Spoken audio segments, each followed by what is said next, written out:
So yeah, so lots, definitely lots going on in the multifamily world. So Yeah, you could say that again.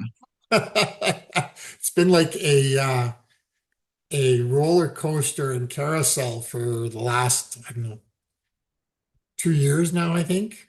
Kind of, yeah, about 2 years ever since, like after about 6 months in, 6 to 8 months in when they brought in the MLI Select, and it's just like it's been constant revisions and changes and clarifications and yeah, Yeah, that was in late 2023, I believe.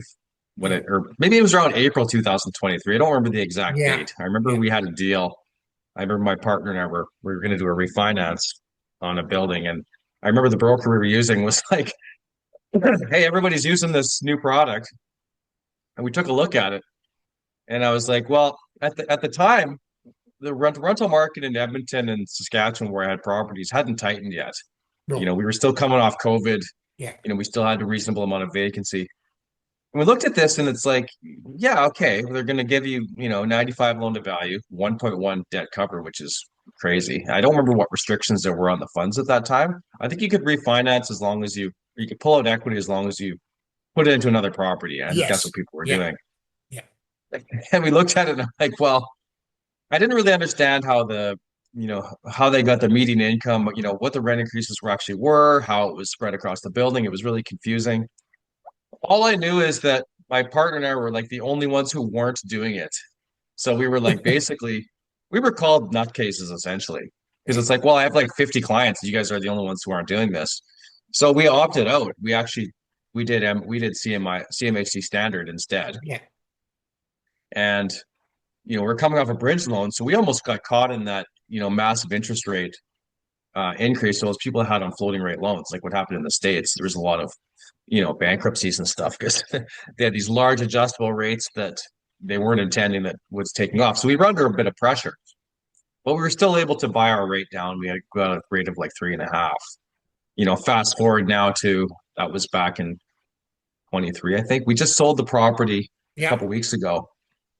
And 2023, so 2024, the next year, like all of a sudden vacancy was just zero. We raised jacked our rents like $500. So everyone else that had opted into the MLI Select, they had their hands behind their back. They couldn't raise their rents, at least not to the extent that we Yeah. did. And I did that very successfully in Alberta and in Saskatchewan. In fact, I did it across the board, Yeah. 2024, 2025, and to the point of where I sold three buildings because we got, our rents went up by 30, 40%, in 6 months, like Yeah. $500 increases. Like it was crazy.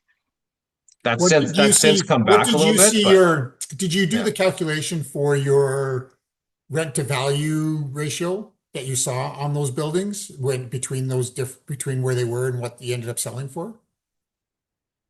You mean what the actual like cap rate was when I sold? Is Not that the what you're cap talking rate, about? but like the dollar value of rent to the value of the rents versus the dollar value that you ended up selling for compared to where they were before the increases. So like 16 to 1, Oh, 25 to 1, 20 to 1.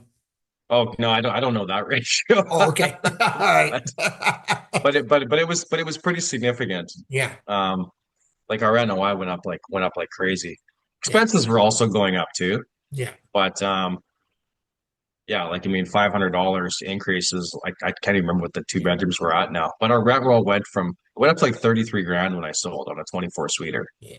So Well, it was like and in quite Saskatchewan, a bit lower than that before. South Power and Sask Energy rates have just been ridiculous. So yeah. Carbon taxes, etc. And then the So, carbon tax, yeah, the carbon tax came in too in there as well. yeah, Fortunately, it's not there now, but yeah, so there's so many things. So what indeed. when it for you, and it's interesting because we just touched on a couple things. So which expenses do you find investors are ignoring the most? Well, right now the big thing is buying these purpose-built six and eight plexes. I didn't build any. I Yeah. was looking at newer stuff, but the biggest thing people overlook is the deferred maintenance cost.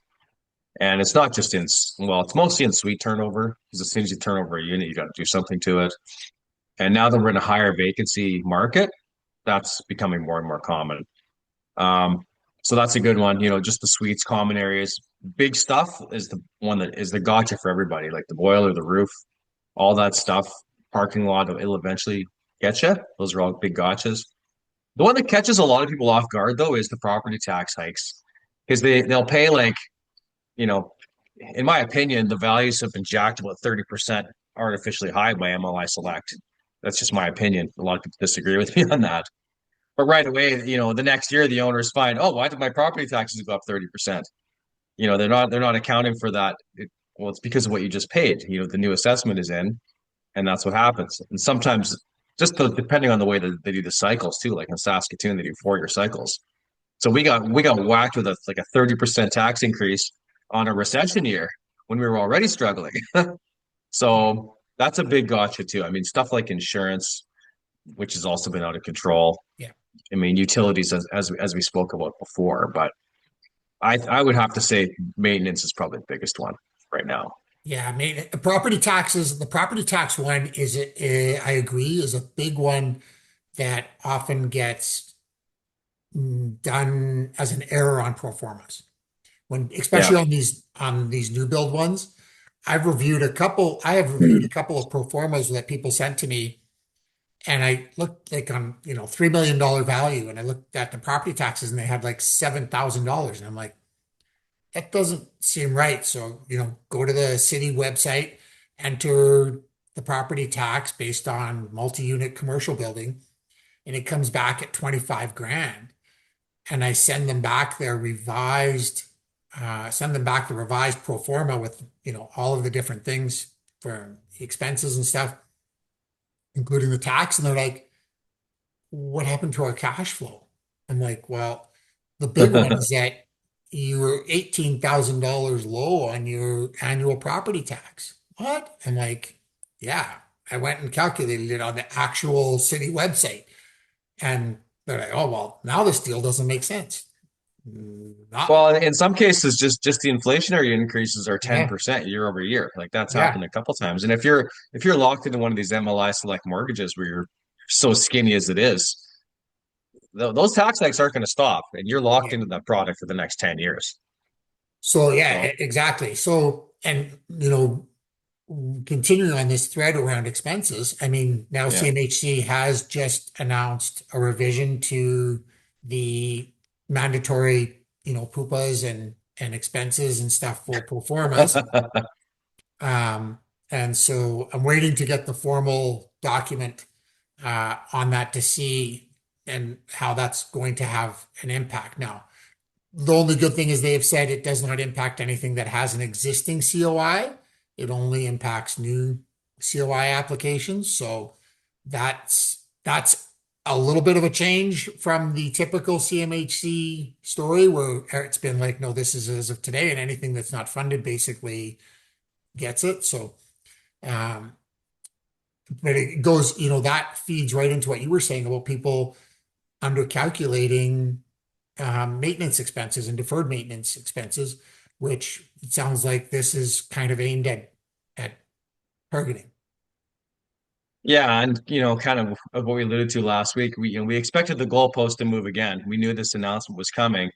So I got a blip in my email this morning too. I didn't have a chance to look into it a whole lot, but it sounds like yeah, the way they're underwriting expenses has changed on certain buildings and in certain geographical areas. So it sounds like, Alberta may be penalized, the prairies may be penalized a little bit more.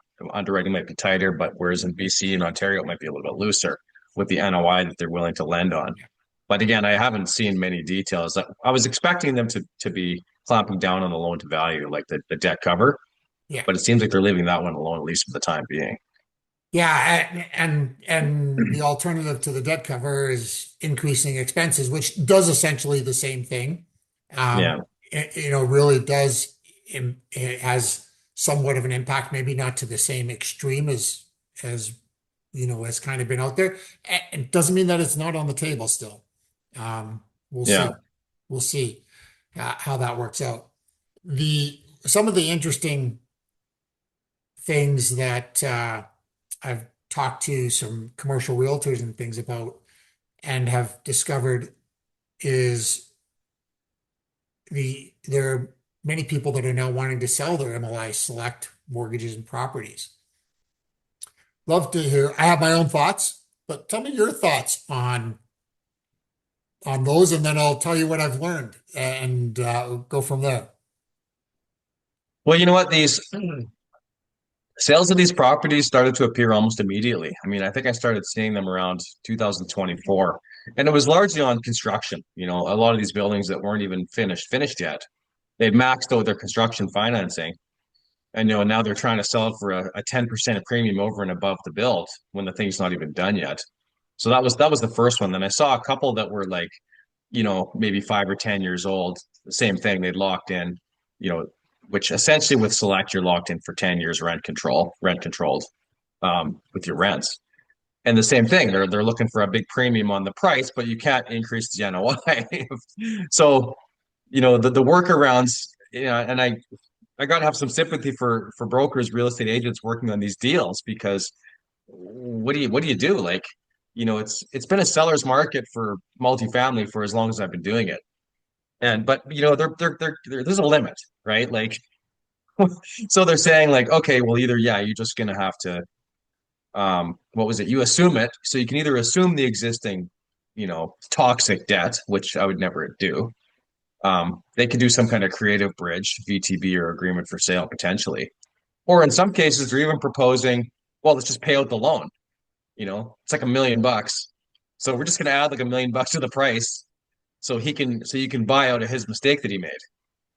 So I haven't seen any other viable options to take on these buildings. I mean, if I could come up with a model that would make sense, I would already be doing it. But I do know probably going to be seeing more of these as there's more negative cash flow, more owners are underwater because currently the market is higher vacancy. Most landlords, if not all, are offering incentives, 1 month, 2 months rent, whatever it is, pretty much across the country.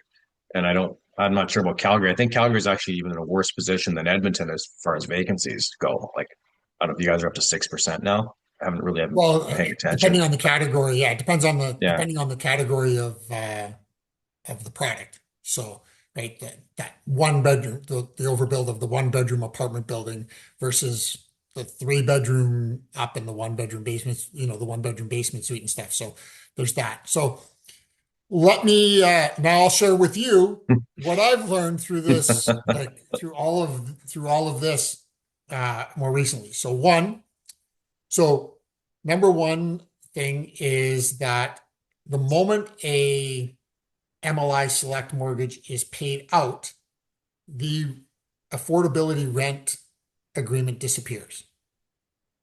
So the buyer does not have to go under MLI Select. Hmm. And it doesn't matter if the seller's like, seller wants to say, well, you have to go get MLI Select. They don't have to, and it doesn't matter because what the impact is that the existing mortgage and affordability is paid out and gone. The impact of that is the seller now has a black mark on their name with CMHC.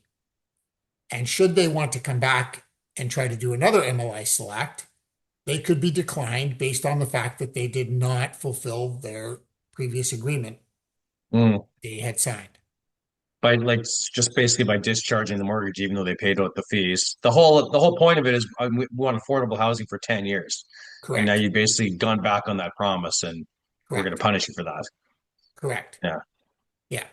So that is part of it, which could be part of the reason why we're hearing the rumor that we're hearing about the potential DSC change too, to push people into that 10-year mortgage. So Yeah, I that's mean the logic around that though is like because you had to commit to 10 years. Like you're not going to take a 10-year yeah, CMHC standard loan and then a year later say I want to sell this building. yeah. It's like buying something and turning around and selling it immediately. Like it So just I doesn't think, make any yeah, sense.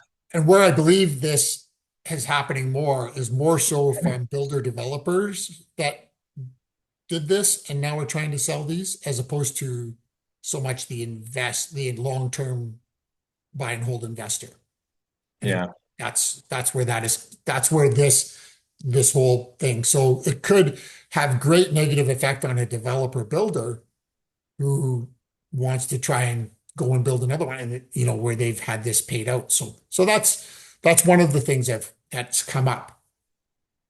Yeah, I Um, also just don't understand the purpose of it I understand the purpose of it. If you're going to build something, sure, you can build it yeah, cheap. The government's throwing away money hand over fist. In Kelowna, they built thousands of units yeah, like that.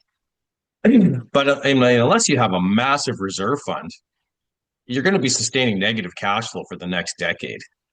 And yeah, even then, I would question if that's even worthwhile. Anytime you're leveraging a project like that, more than 20 or more than 75% loan to value, you're putting the whole thing at risk, yeah, especially for a long period of time, yeah, right? So usually if you're going high leverage like that, it's a bridge or what do they would call it, a burr or something.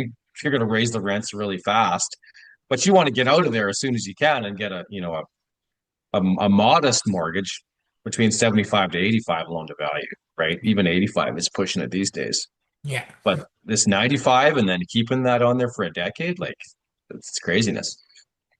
Well, one of the things that I discovered in talking to investors who had gone through the process either through a lender or another broker is Yeah. many of them were not even made aware of the MLI standard, Mm, and that they could do construction under the MLI standard, still get 50 years, and not have to have the affordability stuff built in there.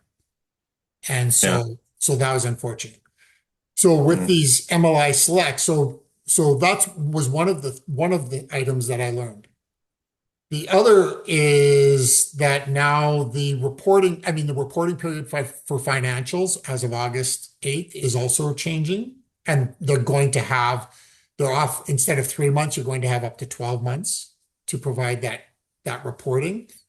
However, the if you don't fulfill them now, the consequences are much faster, like 30 days. 30 days and you're considered to be impaired and they can call your loan. So that is something that is coming up. So that's going to be an impact for some. So for those that are disorganized, right? Or they're being afraid to report because they're underwater. Another one of the things that I learned is that because it's a CMHC backed loan, they don't care that the financials might show that the DSC has dropped or underwater. They won't call the loan because of that. They will call the loan because you have not fulfilled your commitments for the reporting. mm. Or So, or if you stop making your payments. or you stop making your payments. Yes. However, even if you stop making your payments, they want to talk to you and work with you to see what's going on.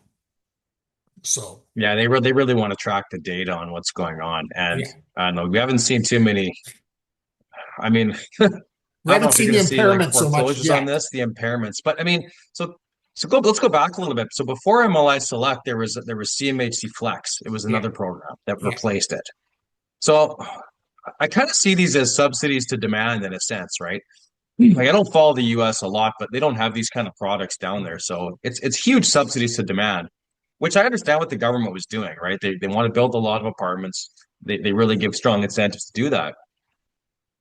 But at the same time, as we've seen, a lot of investors have really bet the farm on this product. Their business partner is the Canadian government, yeah, which they can pull the rug out at any time, and they have at any point in time. In fact, yeah, a lot of people, when I talk to some more other mortgage brokers who specialize in this, there's still about 10% of people that are like, if this product wasn't around, we would be out of business. Like we just can't operate without doing this. But yeah, I also have a lot of friends who own buildings, that are like 30 plus year investors, and they won't go near this product with a 10-foot pole. They're like, this is not a long, sustainable way to build wealth. yeah, So they're kind of the opinions are all over the map on this one. yeah, for sure. So one of the and then further to that, so we've talked about how does this product work for that long-term wealth, and Yeah. what if there is a reason that you legitimately need to sell, right? Yeah. Legitimate reason to sell, whether that is you can't afford to keep it the way it is anymore.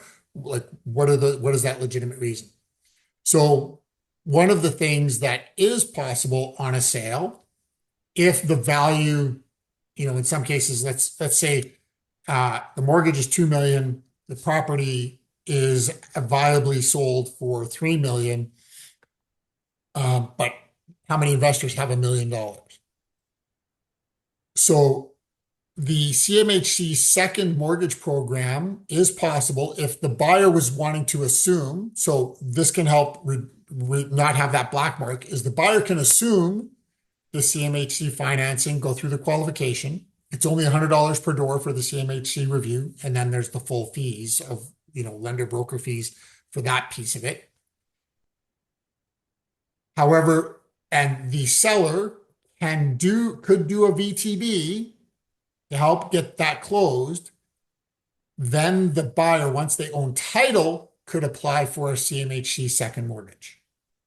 You're talking like a pari passu that would be on the same terms as the first mortgage, or would be treated as a second at a higher rate, like as a separate entity. Well, to me, that would be the buyer's. It would be negotiating that. It would Right. make sense to me if the seller really needs to sell and they're in a Yeah. spot. Why would it be anything more than what the first mortgage is?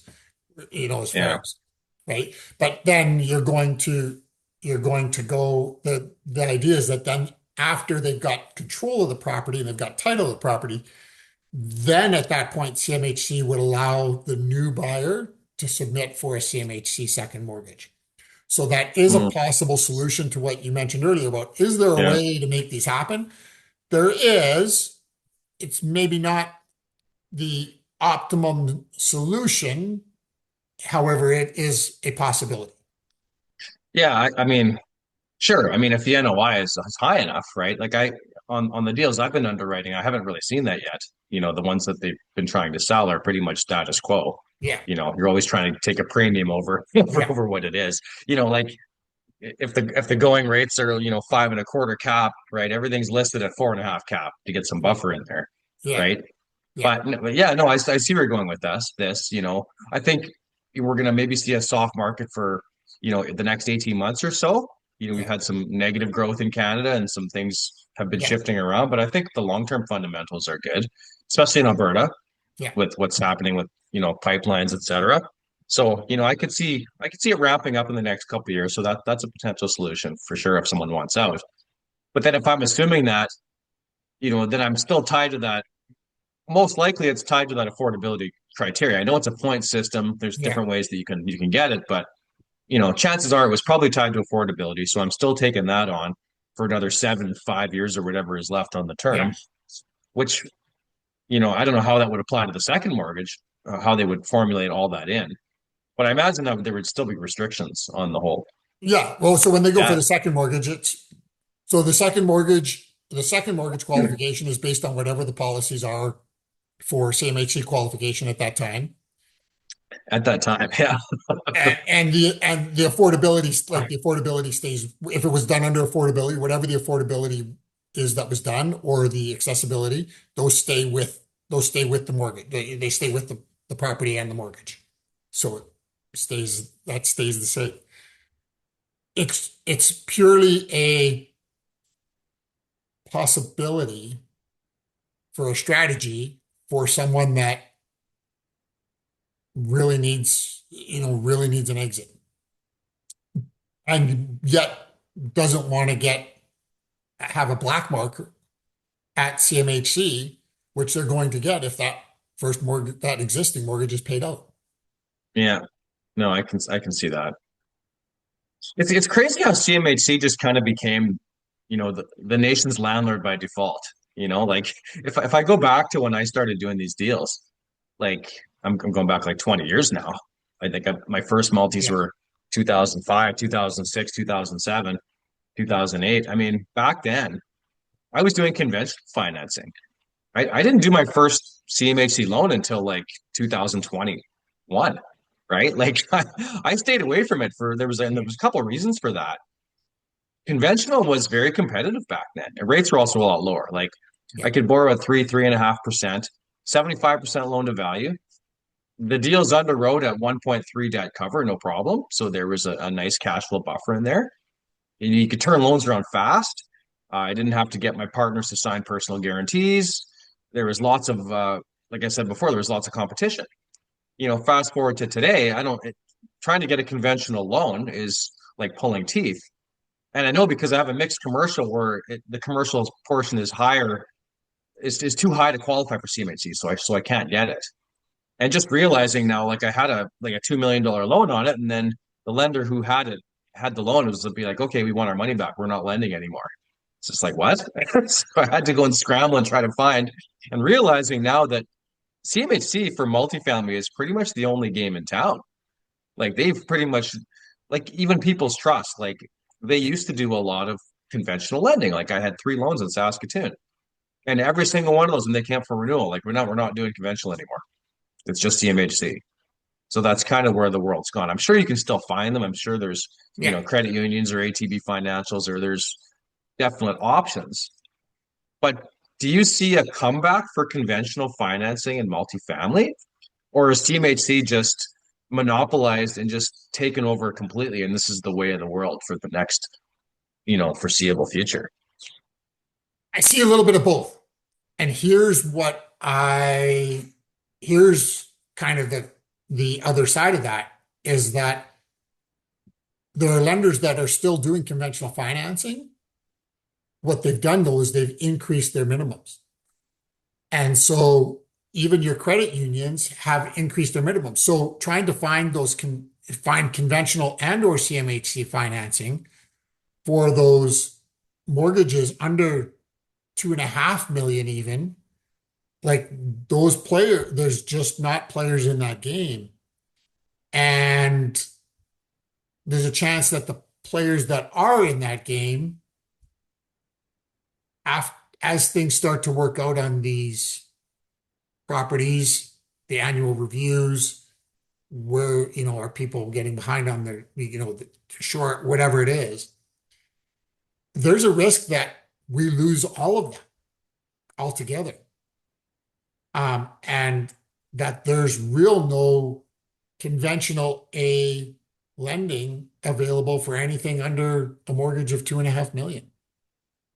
Yeah. Uh, In conversations I've had with lenders, that is a realistic possibility. Some of them have had serious conversations about pulling out of that market. And so that would be hugely problematic for going forward, at least for a period of time until someone else decided to step in. When you say leaving that market, are you talking about like the multifamily segment Yeah, of real estate, or yeah, just yeah. certain Just geographic leaving locations? not leaving the market so much, leaving that market under 2.5 million. Oh, I see what you're saying. Yeah. Like that they're not willing to look at and entertain anything under 2.5 million. Mm. Now, the conventional side of that, I mean, CMHC side, it's insured, so that's why you're seeing, and that can be a reason why the lender stays in it because CMHC is insuring it, it's Yeah. insured, Yeah. and why they may step out of that convention and not do Mhm. it conventionally. They may say, well, yeah, we'll do those under CMHC, but we won't do them conventionally, which doesn't necessarily help either. However, it's interesting that people will go and spend 2.5 million on a sixplex to go to the Yeah. CMHC and do that. Yet they're so people, I don't want to say people, investors, many investors have become so focused on this multifamily space that that's the only way for them to build wealth. That now they're missing out and not seeing opportunities that exist in even suited houses, suited duplexes, triplexes, or fourplexes, and understanding the financing and a big financing strategy around it. And a big reason for that comes from the money they need to get into these deals because you need Yeah. Like, 20%. You need 20% down. However, when you look at 20% down on, let's call it a fourplex of 1.2 million, that's 280K. You go to buy a sixplex and it's going to cost you 2.5 million. Well, even at 5%, you're 125K. Now add in all your soft costs and all your other costs, you're at 200K into the deal. So you could have been in and had 240K and had equity that you were sitting on, or you're 200K into a deal, and in the end, after you add the CMHC fees, you're actually negative equity. Yeah. I think if you got in on those early, those six and eight plexes, you would have probably did okay. Yeah, But yeah, I've seen some of the numbers on those, and they're downright ugly. Like, yeah, and honestly, like the standard is 20% down, right? Like anybody who anybody who's like a serious investor like knows like you can these low down deals like 100% financing, you can't do this all day long. Like this catches up with you. I mean, yeah, let's talk about opportunities here. Like this is why I think that it's first of all, it's really overcrowded the multifamily space. And especially I would say in Alberta, we got tons of guys from out east. I don't like to pick on those guys, but I do anyway. Like, yeah, they see our prices in Edmonton, for example, 150 a door. Well, it's a bargain. Let's buy that up, even though they're in really crappy, shady areas. Well, because out east, they went from 150 a door to 300. Oh, well, this is automatically going to happen here, but it doesn't happen here because we just build more when that happens. That's why there's overbuilding of these types of units like crazy. But yeah, I mean, I like I like single family like that. I like townhouses. I like the duplexes. Yeah, I especially like townhouses, and I especially like townhouse complexes if I can get one like that. But even those are becoming pretty expensive because they qualify, under MLI Select. So it seems like the things that don't. I mean, like even RBC, they used to have one that you could buy up to a sixplex as your primary residence, as long as you're renting out the other five units. There is some creative financing. I think that's still 20% down or whatever it is, but I think they use a blend of the income of the property plus your personal income. But right now, I'm switching my focus largely for that reason. Because I think the multifamily space, first of all, it's overcrowded. There's way too many people in there. Because, like you say, people think it's the holy grail. I'm just going to buy it. It's yeah, automatically. I'm going to get rich. I don't have to work.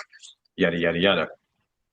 I think values are probably still 20%, 30% overvalued what they should be based on their NOI and the softness of the market going in and the overbuilding, et cetera.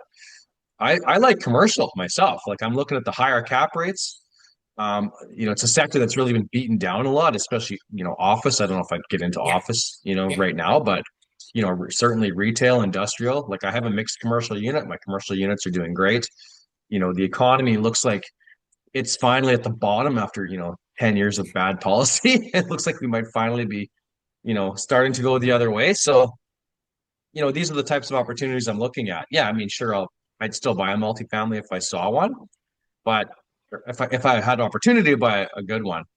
But I mean, it was hard hunting for deals before, and now it's like it's almost an abysmal exercise, right? Like, but people are still buying. yeah. I'm just not one of them. You know what? And I know we don't have too much time here left, so Oh yeah, okay, I'm going to leave you with one new commercial lending tidbit sure. for you. I I work with a lender who now offers a 95% loan to value financing on short-term rentals, as long as they are not in a pool, and it's done under commercial lending up to a maximum of $1 million loan that they'll do up to 95% loan to value. Hmm. Coincidentally, they just changed the Airbnb rules in Kelowna as of yesterday, June 1st. They had banned them, and now they're back Yeah, in certain complexes. So maybe there's a play there after all. Like the yeah, condo market here has just been yeah. absolutely The key is pummeled. these are on purchases only, so no Okay. refinance. Yeah. It's prime plus 3%, which Okay. So which isn't Like bad. seven-ish. Yeah, Yeah, 7.5-ish, which is not seven and a bad half. compared to where a conventional is. And it's basically DSC qualifying. So um, it's only been out for about 6 weeks now. I've got a couple of deals in with the lender for review. And so we'll see how they all work out. However, it's looking good. How do you underwrite a projected, NOI of an Airbnb though? Like especially of a Appraisal. place that hasn't been occupied yet. So appraisal and Yeah. market rent, right? There's enough information out there Mm. from Airbnb, VRBO about what those places can rent for. And so, and I mean, So in a it's the place loan like up to a Canmore, million it's pretty dollars or easy. the value up to $1 million? So the value can be over a million. The Well, maximum they're loan willing to amount lend is a a million. million. And you can have more than one unit in this on this loan. And you can, well, but you do they're individual units, basically. Oh, Each it's one one, is, that's a loan per unit. but Okay. there's no maximum number of units you can own. Oh, it's just a maximum of 1 million per property. Yeah, maximum of 1 million per property per loan. Yeah. So it's like one. So if it's line 95 loan to value, it'd be like a purchase price of like 1.1 million or something. You could And borrow a you're million and against it. you're into it for 100,000 plus fees. Yeah. Hmm. Interesting. Definitely send me some info on that. It's definitely worthwhile checking out. Okay. Excellent. Excellent. Well, it was a pleasure chatting with you, Corey. Yeah, you Love as it. well, Keith. Appreciate it. Hey, you bet. And as we see how things change here over the next little bit, I don't think we're done seeing changes yet, as I think you agree. And Yeah. how this market in Edmonton plays out a little bit in Calgary as well. On Edmonton more so right now because they had so many that were coming to market here this spring, to really see how That's true. Yeah. that impacts. So I think we'll see that one first before Calgary, just because Calgary didn't have as many scheduled to come online here this spring as Edmonton did. Yeah. Yeah, absolutely. Yeah. So a pleasure, my friend. And we'll chat again soon. Yeah, sounds good. Thanks again for setting this up. Appreciate it. You bet. Take care, Corey. Okay, bye. Bye.